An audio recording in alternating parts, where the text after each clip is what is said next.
सितंबर तक है ना, 23 तक है ना, 13 तक है बस। और आज क्या कहते हैं 8 9 हो चुका है, 10 11 12 13 4 अब 4 दिन में जितनी राय जा सकती है जा सकती है।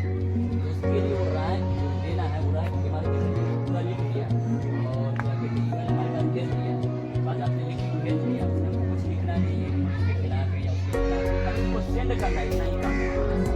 तो हमारे घर में जितने मोबाइल हैं हर मोबाइल जहाँ तक हमारा क्या पहुँच सकते हैं वहाँ तक अपने महल्ले में, महल्ले से बढ़ के गाँव में